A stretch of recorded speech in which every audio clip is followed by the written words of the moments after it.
Life is about choices. And I'm not saying that I have no understanding of how somebody could get themselves in a situation, but I feel more empowered to speak on this point of view because none of you, I bet, and I'm making an assumption, that none of you can talk the way that I talk because none of you have ever had the amount of forces come against you the way that I have, and the amount of power that's come against you the way that I have. None of you who did fulfill the archetype of the hussy, of the floozy, of the Jezebel, of the scallywag, can say that they have been put under circumstances like I have to attempt to coerce and eliminate options, attacks on your love life, attacks on your mind, attacks on your employment, attacks on by some very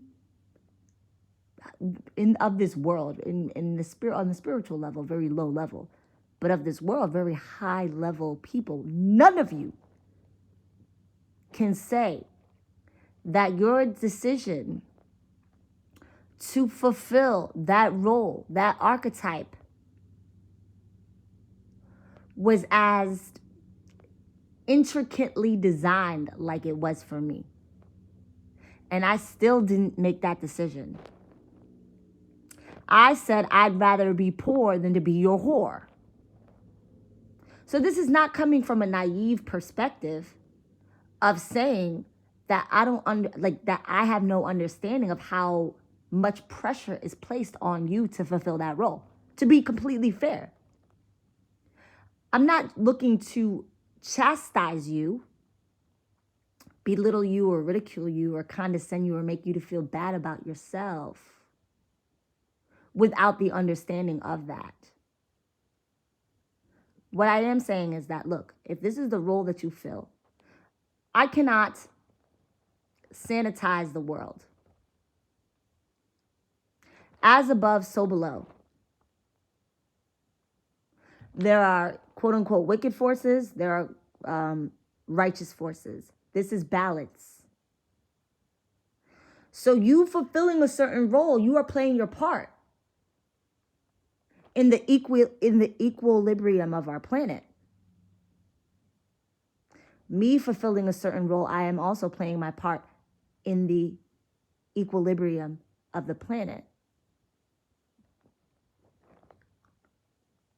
Me, look, I do me. From your perspective, oh, she's on social media, she's stating her opinion, she's creating music, she's home a lot. It's not like I don't have the option of being elsewhere. I can go where I want.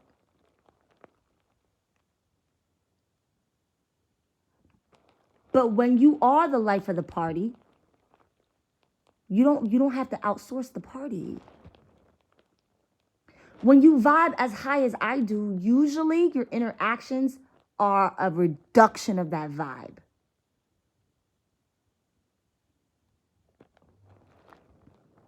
Usually, typically, seldom do you find somebody who meets you at that vibe or who raises that vibe. Seldom. So much so that in my own domain, in my sacred space that I've created for myself, I have people 24/7 trying to leech off that vibe, trying to leech off that chi. Paid people with a lot of dough. So what does that mean to me? What does your money mean if you're trying to leech off my vibe? I didn't start the day thinking about you, criticizing you for you fulfilling your role and what you're here to do and your life purpose and fulfilling that archetype of what you've decided to fulfill. You decided to step into my zone. And that's when you got met with the energy that I gave you. That's when I had to check you because this is my zone. This is my world that you are stepping into. Uninvited. Your energy is like the energy of a rapist. You are unwelcomed. You are intrusive and invasive in my space. This is very much violating. Anyways, everybody's got to fulfill their role. My question is, with the money that you have, why are you even focusing on me? If money is so important to you that you do anything for it, sell your body for it, sell your people for it, shouldn't you be out celebrating what, that? Why am I even a part of your consciousness? Why are you even focused on me? Since money is so important to you, since you're rich and all these things, that's great. Well, go live your rich life and do you in your rich way.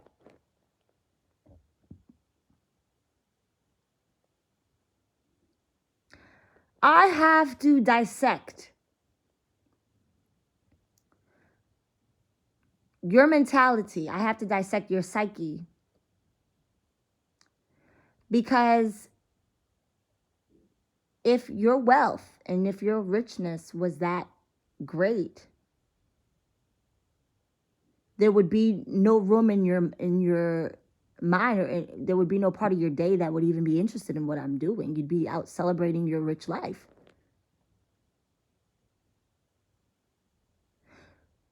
Your need to ridicule or condescend people who aren't rich, people who don't have a lot of money, points to some sort of feeling of inadequacy or some sort of issue in your consciousness that isn't completely satisfied with what you have. Because I'm living my life, I'm doing me. Based off of the way that you see things, what I do is inadequate or is not a good way to spend my time. And I say, you're more than welcome with your free will. I'm not certain why you're analyzing how I spend my time with your free will, with your own mind, right? With your 24 hours in the day that you have, that I have also, that you can think of anything in the world, and there's a lot of things to think of. You can talk about anything in the world, and there's a lot of things to talk about. I'm uncertain why, out of anything you could be doing in the world, you are thinking about me, talking about me. This is what your rich life, your wealthy life has gotten you, focusing on me. I don't know.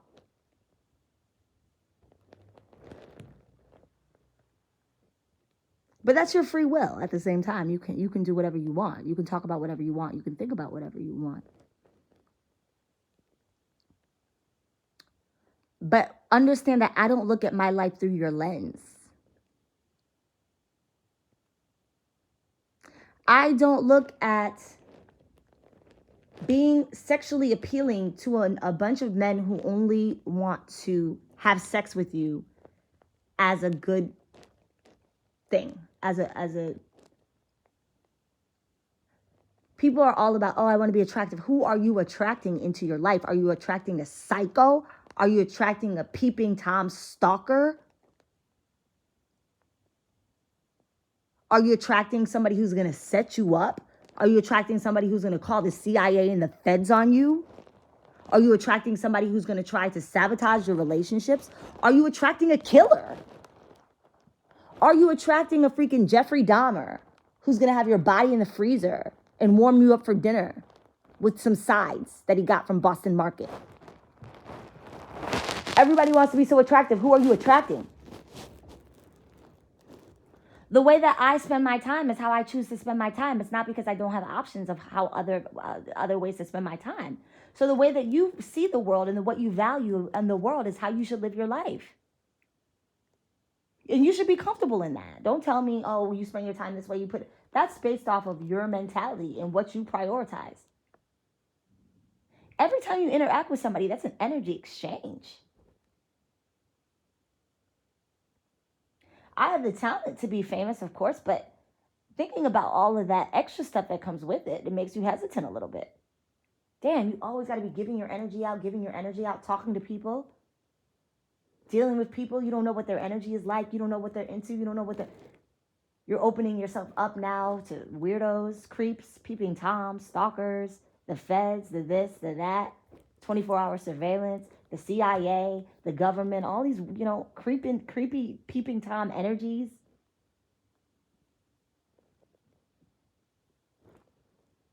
That's left to you. And if that's the life that you lead, then that should be the life that you love. Picking mine apart shouldn't even be a part of the conversation. What does it do? What does that do for you? How does that serve you?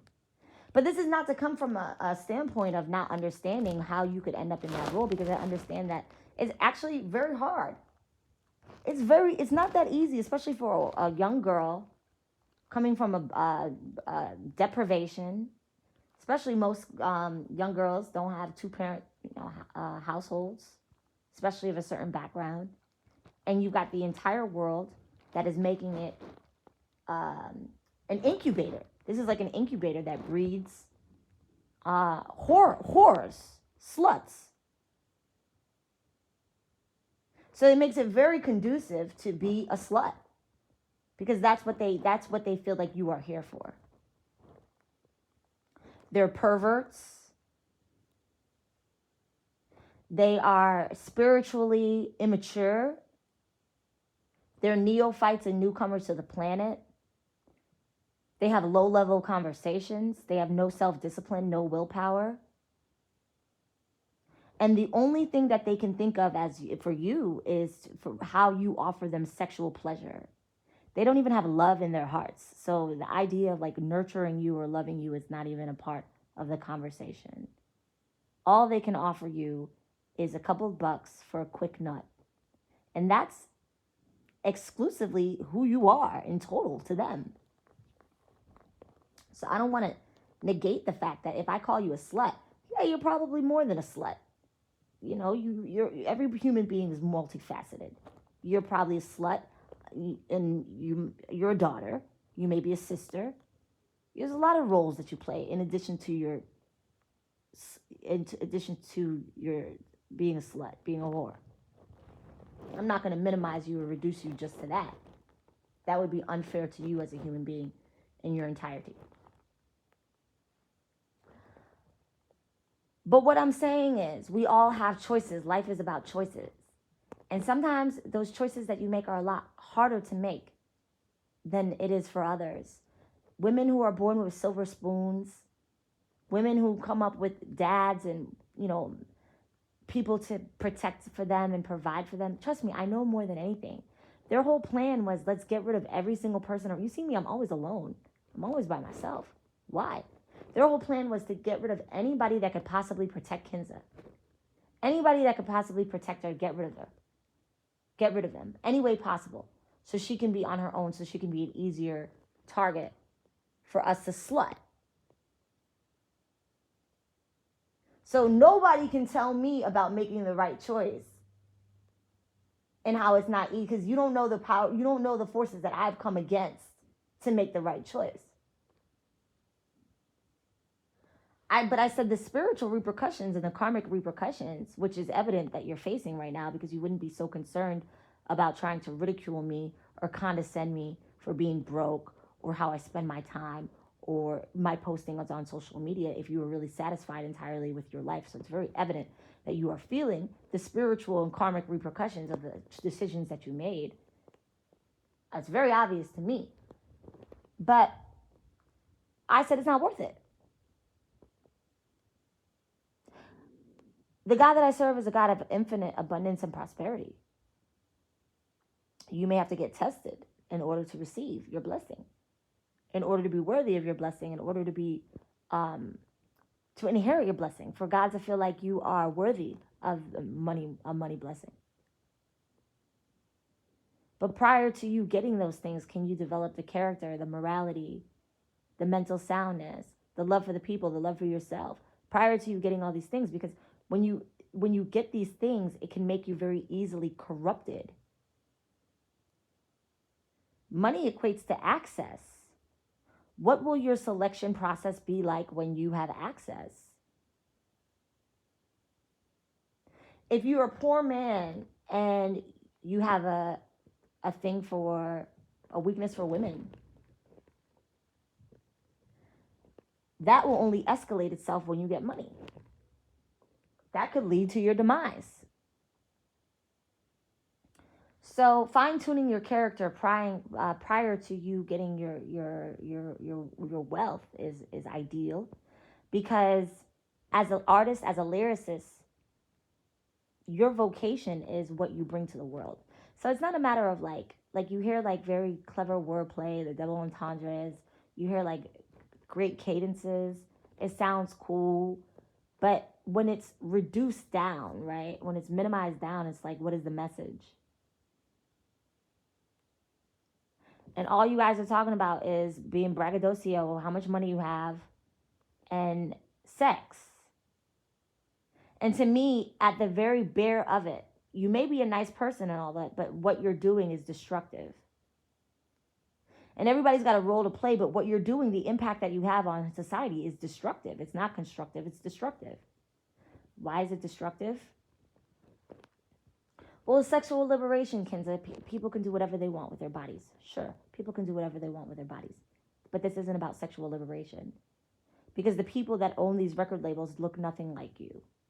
And they're the ones that are telling you to give this message to the masses. This is social engineering, and you are being used to help to socially engineer. When you examine the Biden administration, why are they defunding HBCUs? Why is it? They did a real quick okey doke. Billions. For over 40 billion. Majority of black judges come from HBCUs. Black lawyers come from HBCUs. Majority, like 50 to 80%. All the black people in power come from HBCUs. So the same people that are telling you to tell our girls to be whores have now completely destroyed the institutions, the funding of the institutions that give our people power. So technically, to me, you work for the enemy. And no matter how you want it, because the thing is, we really got to simplify this. We're making these conversations too complex. To me, you're an agent of Shaitan.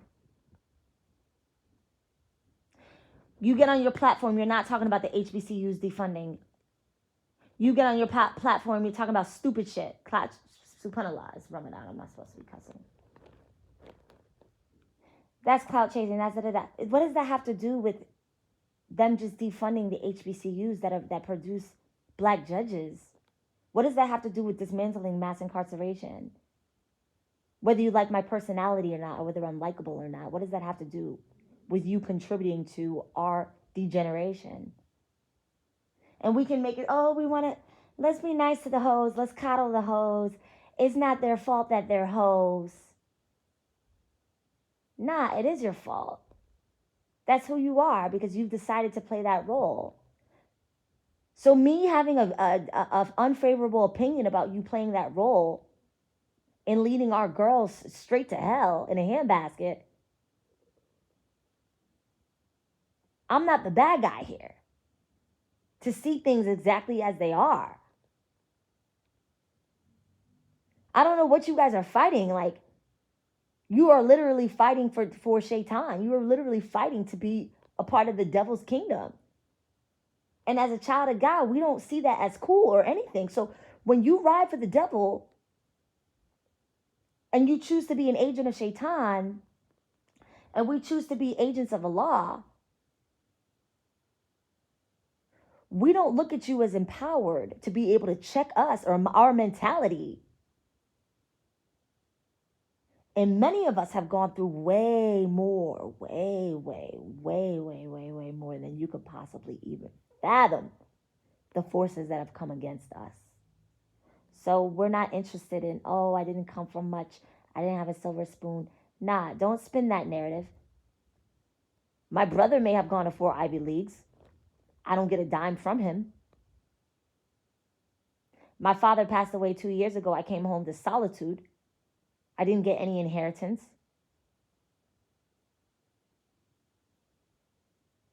So I may have a great education. My mind is my inheritance. I'm blessed. I have a lot of spiritual inheritance, but don't make it seem like I'm some silver spooner. My life has been under attack. So if anybody had a reason to do these things, it would have been me. So just know your place is my main thing. Nobody's trying to ridicule you, but that's that self-accusation that's really going on right now. That's that self-ridicule that's really going on right now, because you know what you're doing is not right. You know who you are is not right. You know that you are a very selfish woman. You are a very selfish person because you agreed for your own personal gain to be a Pied Piper to our girls, to lead our girls straight into whoredom. And for the political elites, I have one particular person in mind. Some of these women are scouters. Like, you're going to like HBCUs, like they know that like they defunded the HBCUs. You're going to HBCUs, like that girl that just came out like from high school is barely getting by. Her parents aren't wealthy. They're middle class. They're like struggling to send her a couple dollars so she can focus on her education and doesn't have to get a full-time job while she's working so she can maintain her grades. And you know that she's struggling, and you know that she's in college right now. And you freaking perverts are like scouters for like these decrepit old men who want their little chocolate fix. It's disgusting. And this is fancy girls. This is literally what the plantation was. This is what this has morphed into. For your trinkets, for your comfort, for your power, for your prestige, you're willing to whore girls out. You're willing to chastise us, ridicule us, slander us, belittle us, condescend us. You're willing to try your best to take away from our opportunities. Just like the plantation. That's how I see you.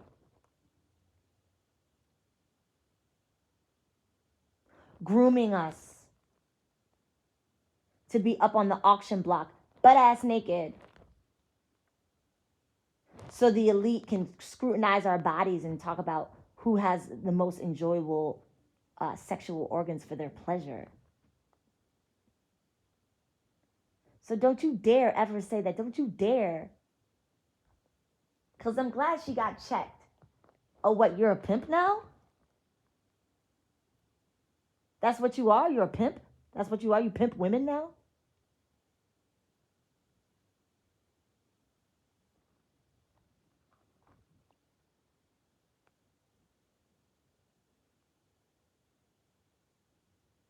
And then got the nerves to be talking about our girls, our girls, our girls. You're a pimp. You are a pimp. You are a pimp, and you are a scouter for the elites. And by the time these wicked forces are done with our girls, these girls don't even know how to spell their last name. That's how messed up in the head they are. These people have no love for them. And I'm supposed to be a champion for that? I'm supposed to applaud you and tell you what you're doing is good based off of your rhyme scheme and your cadence? Nah, I'm not proud of that, and I'm not proud of you.